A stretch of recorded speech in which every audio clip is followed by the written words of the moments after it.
New post-war Old Dutch cleanser, famous for chasing dirt, presents Nick Carter, famous for chasing crime.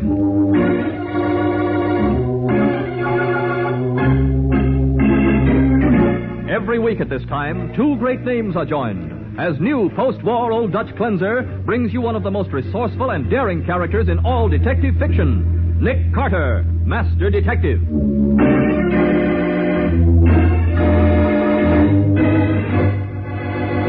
Why do you suppose he doesn't answer the door, Nick? I don't know, Patsy. Maybe if we look through this window, we can see. Well, Nick, what's the matter? What are you staring at? Look over there on the floor by the sofa, Patsy. Huh? Why, there's a man lying there. He's been shot in the forehead. Confound it. He's the one man in the world who could have told us why a young man who had everything to live for should want to take his own life. And now, the case of the Flowery Farewell. Today's exciting adventure starring Lon Clark as Nick Carter. Brought to you by new post-war Old Dutch cleanser. As our story opens, we find Nick seated at his desk in his office, intently studying the front page of the evening paper. Patsy stands behind him, reading over his shoulder. Nick, it says he was only 35 years old. Yes, Patsy, he was one of the richest industrialists in the world. And he ends up by throwing himself in a lake. Oh, it just doesn't make sense, Nick. Why would a man like that take his own life? Well, the suicide note he left in his car tells why. It's reprinted here in the paper. Oh, is it? I didn't see it. Yeah, right down here at the bottom of the column. It is not the number of years a man has lived that enables him to say his life was justified. It is the richness and fullness of his experience. I say farewell to my own life with deep regret, and yet I am convinced that it is better for a man to die in his prime quickly and painlessly than to let old age destroy him by slow stages. Well. Pretty flowery farewell, isn't it? Oh, I'll say. Imagine anyone sitting down and... Oh, I'll get it. Okay. Nick Carter speaking. Mr. Carter, my name is Mrs. Holt. Mrs. Douglas Holt. Yes, Mrs. Holt. I wonder whether you can come to my home this evening. My husband and I would like to speak to you about the death of our very good friend, Miles Kincaid. Oh, yes, the man who committed suicide. The man who died, Mr. Carter.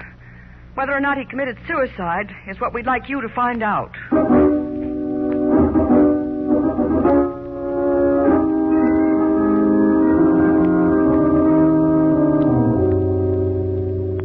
Well, so far, Mrs. Holt, I'm afraid you haven't given me any really solid grounds for your suspicions that Kincaid didn't kill himself. But, Mr. Carter, Miles had everything in the world to live for. He was rich, famous, and happy. Well, according to his note, he wanted his life to end at the peak of his success. Yes, but what about his call to me yesterday? He said he had plane reservations and was leaving for Florida very soon. My wife checked on that, Mr. Carter. It's true. As if he were going to commit suicide today. Why would he make arrangements for a trip at a future date? Let me ask you this. You're implying that Kincaid was murdered. But do you know of anyone who would have any reason to kill him? Well, no, I don't. How about you, Mr. Holt? No, I can't think of anyone. And yet you both knew him well, didn't you? Oh, yes. In fact, well, Miles and I had quite a crush on each other a good many years ago. That was before he introduced me to Douglas. He and I were partners at that time. We had a little organization that we called Inventors Incorporated. We broke up after a while, but we never lost touch with each other. And in all these years, he made no serious enemies? Well, of course, he might have, without our knowing it. Well, it still doesn't add up to murder, does it, Nick? No, not to me. Then you won't investigate this matter for us, Mr. Carter? Oh, I didn't say that, Mr. Holt. Oh, I wish you would, Mr. Carter. I just know something's wrong somewhere. I've got an intuition about it. Very well, Mrs. Holt. I have a lot of faith in a woman's intuition. If there has been a murder, I promise you I'll find it out before the night is over.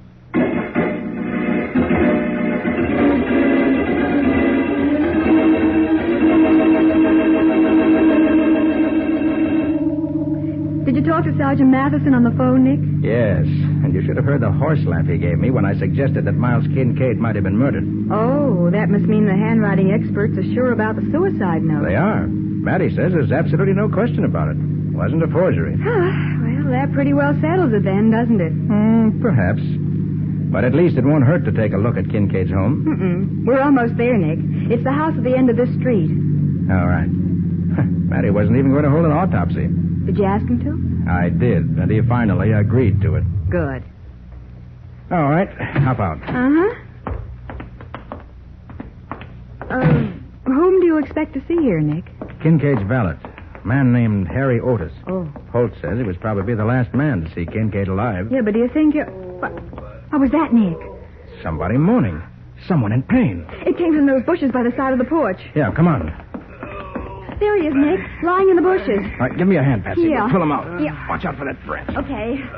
There, that does it. My head. Yeah, what happened to you? Who are you? Nick Carter, private investigator. Who are you? Harry Otis.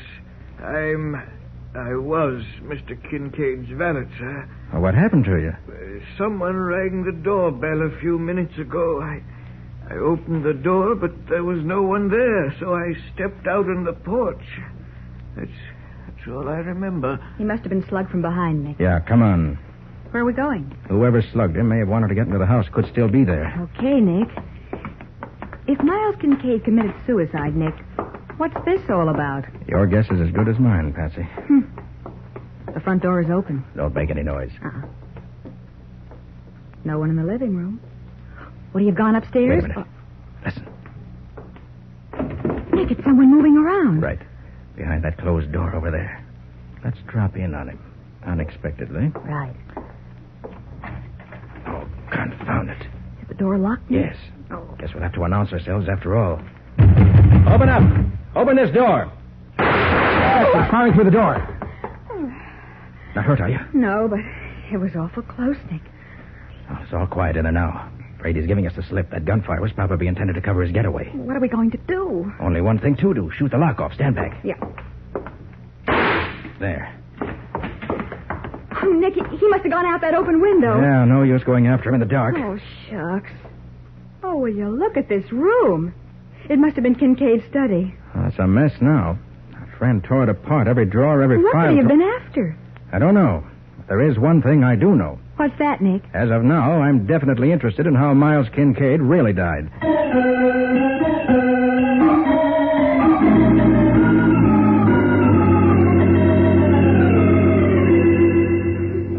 Why, certainly, Mr. Carter. As Miles Kincaid's lawyer, I'm happy to help you clear up any questions you have regarding his death. Well, first, Mr. Randolph, who stood to benefit by his death?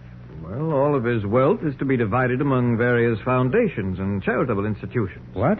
He left no private bequest whatsoever? Only a comparatively small one to Melvin Dudley. Melvin Dudley. That's the publisher, isn't it? Yes. Miles had arranged with Dudley to publish his memoirs, and he left a few $1,000s to cover the cost. And Kincaid was writing his memoirs at the time of his death. We practically finished them, though that fact wasn't commonly known. I see. But what about all his property holdings? He must have had an enormous estate. Not anymore. He'd sold everything in the past year, converted it all into cash. There's just one piece of land that he held on to. Oh, where's that? Over in the poorer section of town, on Montrose Avenue. That's to be sold at auction now that he's dead. But I don't understand, Randolph. Why on earth would he have disposed of all his possessions at the age of 35? You'd almost think he knew he was going to die. He did, Miss Bowen. What? He and his personal physician and I were the only ones who were in on his secret. What secret? Mr. Carter, in 6 weeks, Miles Kincaid would have been dead of heart trouble.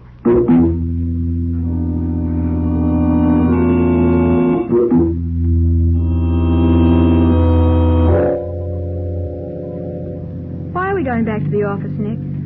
I want to call Mary and check on the autopsy. Oh. Nick, you promised Hope that before the night is over, you'd at least know whether or not Kincaid was murdered. Do you think you will? I don't know. All we found out so far is that he had a better reason than we thought for doing away with himself. Yeah, but that still doesn't explain the mysterious visitor at his house tonight. And also, that's our phone, Nick. Oh, yeah, here, I got the key. Good. Hurry, Nick, before they hang up. Okay. Nick Carter speaking. Nick, this is Matty. Oh, yeah, Matty, I was just going to call you. What'd you find out? Kincaid was drowned, all right. His lungs are full of water. What? Well, that settles that. No, it doesn't, Nick. What do you mean? His lungs are full of water right enough, but the water was full of chlorine. Chlorine? Yeah. But there's no chlorine in lake water. You're right, Nick. But there's plenty of it in the city water system. Then Miles Kincaid was drowned before he was thrown into the lake. Right. And that means murder.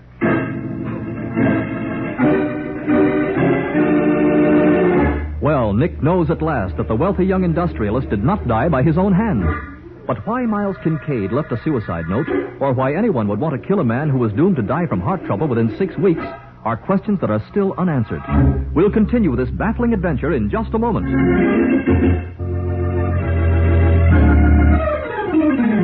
And now, back to The Case of the Flowery Farewell. Today's adventure with Nick Carter, brought to you by new post-war Old Dutch Cleanser. As we pick up our story, a half an hour has passed. Nick and Patsy have joined Mattie at the Kincaid home and, guided by Kincaid's valet, Harry Otis, have just entered the murdered man's bedroom. I see the bed's been made, Otis. Did you do that today? No, sir. No one's been in here all day. Well, in that case, Kincaid didn't sleep here last night, Nick. Apparently not, Mattie. But his dressing gown's on the bed, and there's one of his ties on the floor behind that chair. Yeah. Was Kincaid fully dressed when your men found him, Mattie? Well, sure. He had on a brown business suit, a blue shirt, and a green tie. A green tie? Yeah. Oh, no. You must be mistaken, Sergeant. Now, don't tell me. He had on a blue shirt and a green tie. But, Sergeant, Mr. Kincaid would never have worn a combination like that. He was very particular about his clothes. Now, listen, Otis. Hey, Mattie, wait a minute. This all adds up. Huh? Otis, take a look around. Does this room seem just about the same to you as always? Why, no, sir, it doesn't. The bed's been pushed back farther than usual, and the chairs are all against the wall. Hey, I'm beginning to catch on, Nick. Otis, where were you when your employer retired last night? I had the evening off, sir. I drew his bath water for him, then I went out. Uh-huh. When I got back, I assumed he was asleep. You drew his bath, huh? Yes, sir. Well, Mattie, at least we know how he died. But Huh? you think he was killed here, Nick? I do. He was probably getting undressed when the murderer found him. And they had a fight? Yeah, that's why the furniture is out of place. Yeah, that would also account for the bruises on Kincaid's face. We figured they was from being hit against the rocks in the lake. Yeah. Well, he was probably knocked unconscious in this room. Then the murderer took him into the bathroom and held his head underwater until he was dead. Oh, how horrible. Then he dressed him again. Must have been in such a hurry he didn't see the tie Kincaid had taken off. So he grabbed one out of the closet without even noticing the color. And then he carried him out, shoved him in his own car, and drove to the lake. But what about the suicide note? I've got a little theory about that, too. What sort of theory? I'd rather not say until I've had a chance to confirm it. But how are you going to do that, Nick? By dropping in on a publisher named Melvin Dudley and asking him a few questions.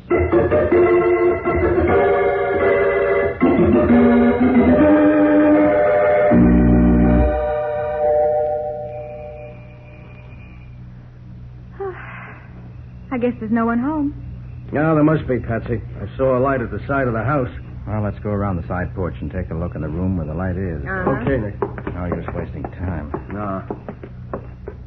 Here, Nick. We can look in through this French window. Oh, look at all those papers scattered all over the floor. Hey, looks like a cyclone's been through here. Hey, Mattie. What? Look over there beside the sofa. Beside what? Sofa. Holy smoke. Nick, there's a man lying there.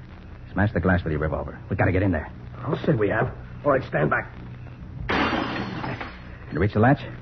Yeah, I got it.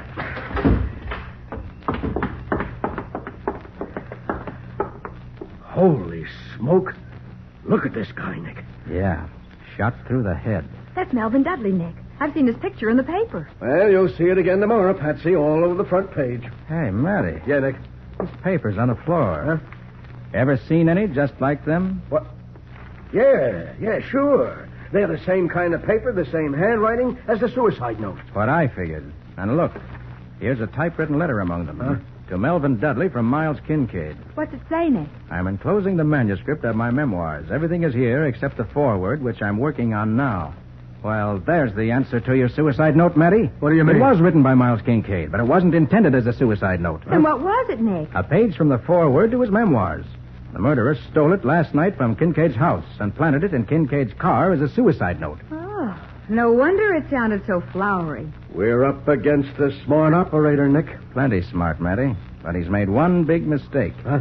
When he killed Melvin Dudley, he should have taken those memoirs with him.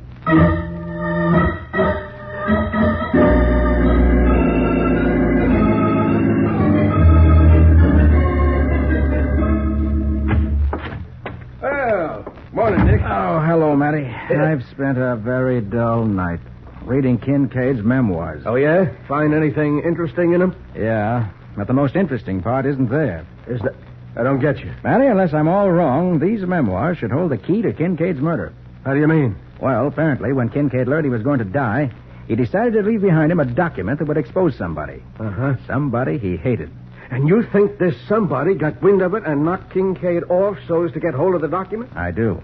But he didn't get hold of it because Kincaid had already sent it to Dudley. Uh-huh. The murderer realized that after he went back and searched Kincaid's study. So he went to Dudley's house to get it and ended by killing Dudley. Right. But look, Nick, why didn't the murderer take the memoirs while he was there? He did. He what? At least he took that part of them which incriminated him. There's one whole section missing from the manuscript. Oh, got any idea what was in that section? Yes, Mary, I have. Good boy. When Douglas Holt and his wife put me on this case, Holt told me that he and Kincaid were once partners in an outfit called Inventors Incorporated. Inventors Incorporated? Yeah. But there's no mention of any such organization anywhere in the memoirs. Hey, Nick. Then maybe the... I'm back, Nick. Oh, hello, Sergeant. Hi, Patsy. Yeah, what did you find at the newspaper morgue, Patsy? You get any dope on Kincaid's background? Plenty, Nick. And about that company called Inventors Incorporated. Yeah? There's something funny about that. Funny?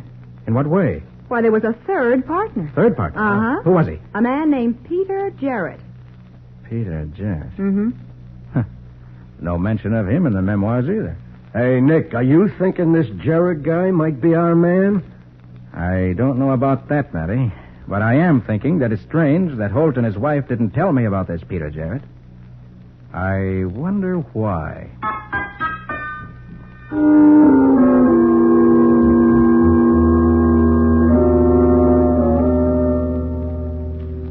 I know I should have mentioned Peter Jarrett to you, Mr. Carter, but frankly, I was sticking to an agreement that Miles Kincaid and I made long ago. What sort of agreement, Mr. Holt? To cover up for Jarrett in spite of the raw deal he gave us. Oh, he gave you a raw deal? He certainly did. Jarrett wrecked Inventors Incorporated by walking out on us one day, taking with him what little capital we had. And you never saw him again? No, never. But I'm confident he's still alive. Nick, Peter Jarrett must be our man. Well, he certainly had a motive for killing Kincaid. If Kincaid was planning to expose him in the memoirs he was writing. You say Miles was writing his memoirs, Mr. Carter? Yes, he was. They were practically complete when he died. Well, then it all adds up, doesn't it? Only a man like Jarrett who wanted to get hold of those memoirs before they were published would have had a motive for killing a man who was going to die anyway. Yeah, but the question is, how can we get our hands on Jarrett? Well, I can tell you where his wife lives.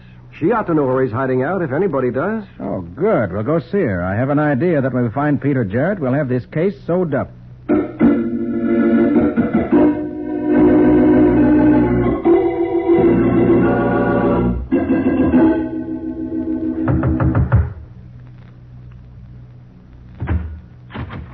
Yeah? What do you want? Are you Mrs. Jarrett? What's it to you? I'm Nick Carter, private investigator. A dick, huh? You get out of here. Now, just a moment, Mrs. Jarrett. I said, get out. Mrs. Jarrett, don't do that. Put that gun away, please. You come one step closer and I'll start shooting. So help me. I don't think you're going to shoot anyone with that Get gun. away from me. I'll take it. Why, you... And the next time you want to fire a gun, Mrs. Jarrett, remember to lift the safety catch. Nice going, Nick. Pretty darn smart, ain't you? Now, perhaps you better talk to us. I ain't talking to no cops. Why not? 'Cause I'm sick of you guys.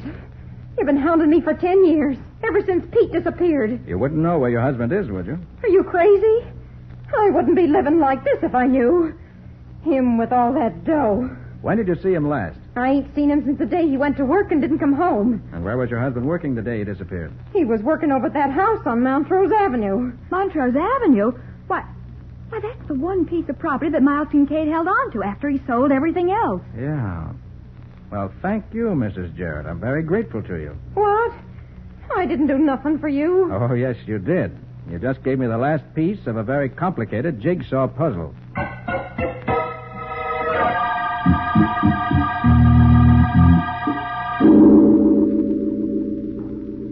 Oh, Nick, what a horrible, musty old place. It should be musty. After all, nobody's been down in the cellar for over 10 years. Not since Miles Kincaid and Douglas Holt closed up the business they called Inventors Incorporated. But what do you expect to find here, Nick? The key to 3 murders, I hope. 3?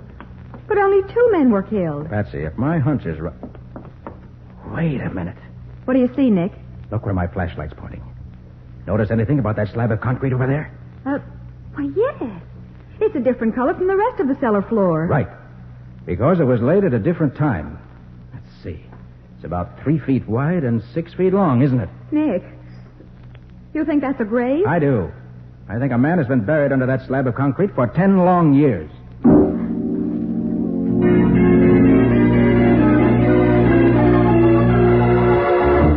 Patsy stares at the circle of light from Nick's flashlight.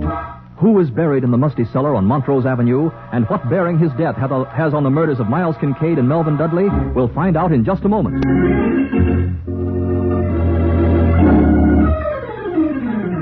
And now for the conclusion of The Case of the Flowery Farewell. Today's adventure with Nick Carter, brought to you by new post-war Old Dutch Cleanser.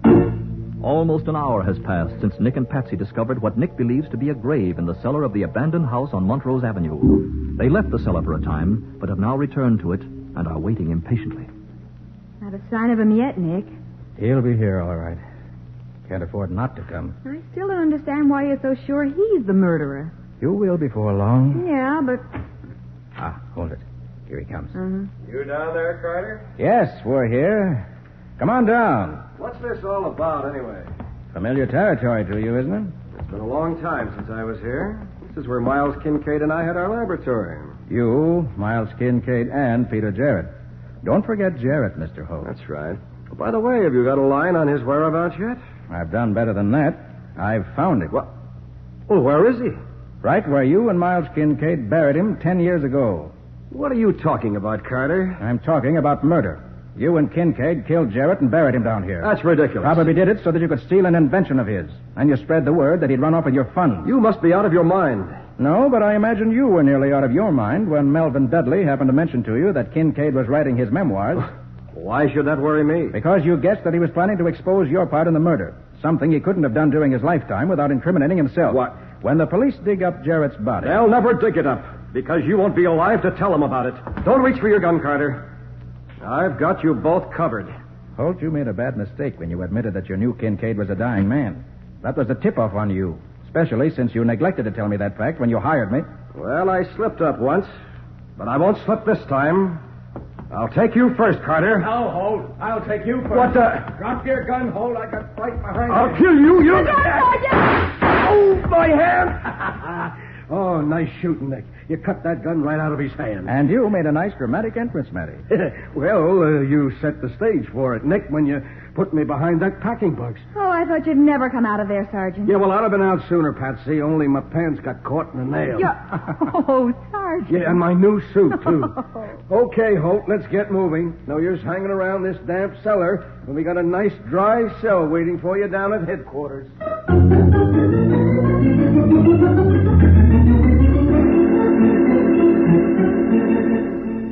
Then Jarrett's body was buried in the cellar, Nick. Yes, Patsy. And the case is closed. Not quite, Miss Carter. Not until you've told me how Holt found out that Kincaid was dying of heart trouble. Well, according to the statement Holt gave Matty down at headquarters, Kincaid told him. He did? Mm-hmm. When Holt went to inquire about the memoirs, Kincaid gloated that he'd be dead in 6 weeks, and that everybody would know that Holt was a murderer. But why on earth did Kincaid want to expose Holt? Patsy, don't you remember what Mrs. Holt told us? That she used to go with Kincaid? Well, Kincaid never forgave Holt for taking her away from him. Well, I get it. He couldn't get even with Holt until after he himself was dead. That's right. Yeah, but I can't understand why Holt brought you in on this case. He didn't. His wife did. What? You mean it was her idea to hire you? Sure. She knew nothing about the murder of Peter Jarrett, and she had no idea that Holt had killed Kincaid. She just didn't believe that Kincaid had killed himself. Mm-hmm. And when she wanted to call you, her husband had to agree with her so she wouldn't get suspicious of him. That's it. Oh, brother. When you walked into that house and took the case, it must have been life's darkest moment for Douglas Holt. The darkest so far, Patsy. But the state is planning an even darker moment for him in the very near future.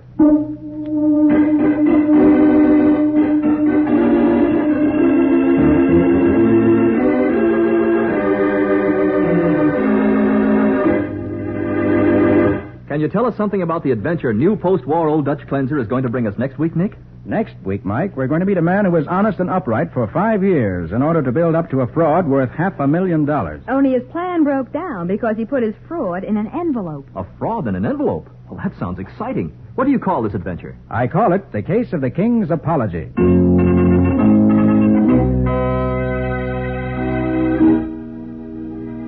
Friends, this is Nick Carter again. And I'd like to take this opportunity on behalf of the Cudahy Packing Company to salute the 49th Annual Convention of the National Association of Retail Grocers, which begins today in Atlantic City. The independent retail grocer is your good neighbor, bringing you fine foods from all parts of the nation and of the world. So let's all doff our hats to this very important businessman, the independent retail grocer.